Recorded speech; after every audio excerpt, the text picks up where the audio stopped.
Shark bites versus canine bites. Coming up next on Pros and Cons by a Piercer, episode number 63. So stick around.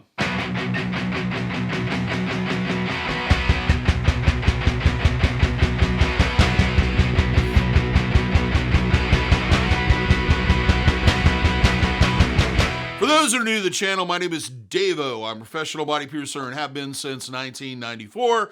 I own and operate the Axiom Body Piercing Studio located here in Des Moines, Iowa, inside Skin Kitchen Tattoos. So, when I talk to you about these things, I'm talking to you with a level of expertise as someone who has been in the piercing industry for well over 25 years. Today's subject comes from a comment that one of our viewers made. They already have snake bites, which is 2 piercings, basically on each side of their lower lip, kind of in alignment with the end of their nose, and they want to expand onto that and add additional groupings. The groupings they're looking at are 4 piercings, so they're looking at getting additionally 2 more. And though the difference between the 2 are with snake bites is there's usually 1 on the top and 1 on the bottom. With canine bites, it's usually 2 on each side. So, that all said, we're going to kind of break this down into a pros and cons. We're going to go through 5 different subjects because, as I was told by one of our viewers, I seem to like 5 and 10. I don't know why, but it just seems to work. So, what we're going to cover today is anatomy, placement, healing, choice of jewelry, and living with the piercings. So we'll start out with anatomy. Anatomy, pretty much everyone has the ability to get these piercings. The only time we really would be concerned one way or another is how the piercing is going to fit in relation to your teeth and gums and the bone structure of your mouth. Some people, the gum line's a little higher, some a little lower, but we try to avoid placing that piercing right on the gum line. So when we're looking at this, we'll often look at how you move your face, how you move your mouth, what expressions you make, etc. Because we want to avoid contact when you're talking, when you're eating, and when you're making, facial gestures or expressions. Like, when you're really happy and you're smiling. And when you're really sad and you're frowning because you're stuck inside all day because the virus. Yep. So let's move on to placement. With placement, generally with canines, we'll start out with this time, is placed, the first set is placed pretty much in alignment with the end of your nose on each side, directly below the lip. Now, generally, if you want it, the only thing we really need to talk about with placement is what type of jewelry you do plan on wearing in it. With rings, having it more outside the mouth at more of an angle instead of straight in usually works a little bit better. However, you cannot switch from back to Labret studs, which it generally just has to be straight through. If you think you're going to wear studs in it more than rings, I would suggest doing it more at a direct angle and piercing it initially with studs. With the canines, basically they're going to be evenly spaced. I usually suggest doing the inside first and then going roughly 1/8 of an inch to 1/4 of an inch outward, trying to keep above or below that gum line as much as possible to limit contact.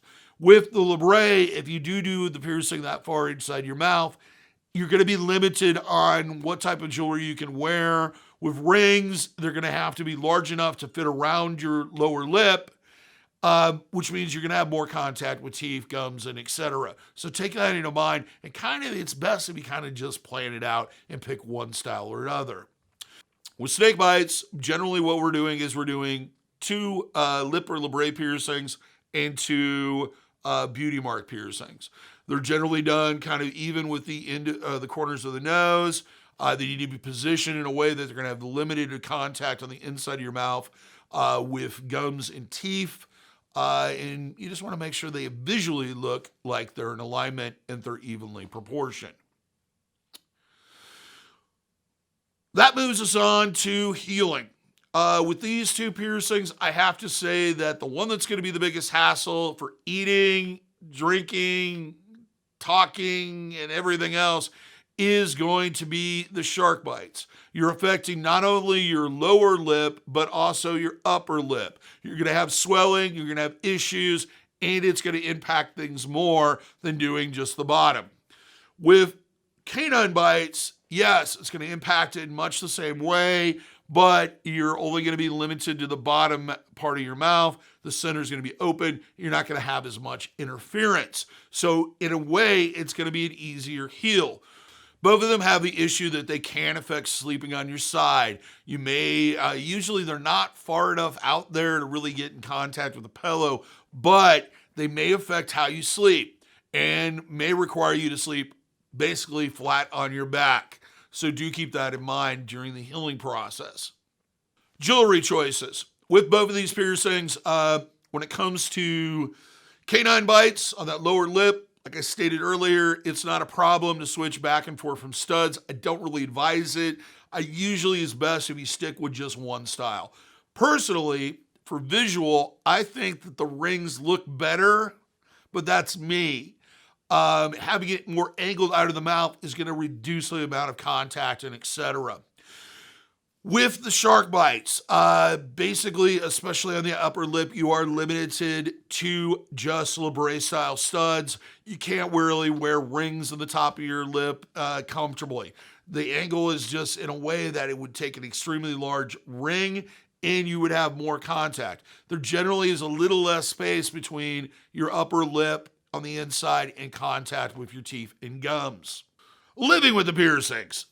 On this one, I definitely have to say that the canines are probably going to be a little bit easier. Yes, they take up more space. Yes, they're going to pretty much put portions of your lower lip kind of in peril, but they're not going to affect it as much because you're not affecting both the bottom and the top.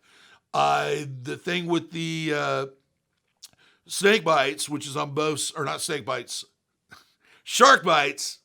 The thing with shark bites is because you have jewelry on top and the bottom, you're going to have things that are going to come in contact with it on a regular basis. It's taking up a broader area, more increased likelihood of contact, more of a pain in the ass when it comes to eating, sleeping, talking, etc. Lastly, both of these do have a tendency to affect employment and social acceptance. Because they are 4 piercings directly on your mouth, people are going to notice them right off the bat. This is not a piercing that you can take jewelry in and out of and leave it out for periods of time, so without the risk of them closing. So you're always going to have jewelry in it, and having that much jewelry on your face is considered kind of a little bit more on the extreme side and is going to be a little less accepted as, say, one on one side, or maybe an ear piercing or even an eyebrow piercing. So take that into account before you choose. So that pretty much covers everything I have to say on these particular piercings. If you found the video helpful, please give us a thumbs up. Let us know that you liked it, because we like it when you like it. If you feel like I didn't cover something, or I was a little too vague, or you have something you would like to add, please leave a comment. Especially if you have these piercings. I love it when people share the experiences. It helps other people out in their decision process also. If you enjoyed this and you'd like to see more, hit the subscription and ring that notification bell so that you're notified every single time we post something. We usually post between 4 and 5 videos a week with a focus on education, on body piercing, and tattooing. Also, check out our merch store. We have t-shirts, we have stickers, we have decals, we have, I'm stuck on stickers today, pillows, all kinds of stuff. A lot of different designs, a lot of cool stuff. Check it out. There's a merch shelf below, and there's also links in the description. And it supports us and supports the channel, especially now that we're in the stoppage period because of the virus. Till next time, here's hoping all your piercings heal with ease and without a single issue. And if you're in the Des Moines, Iowa area, we hope after this virus is over to see you for your piercing needs in the future. Have a good day, everybody. Thanks for watching. Stay safe, stay clean, take care of yourself, stay healthy, wash your goddamn hands.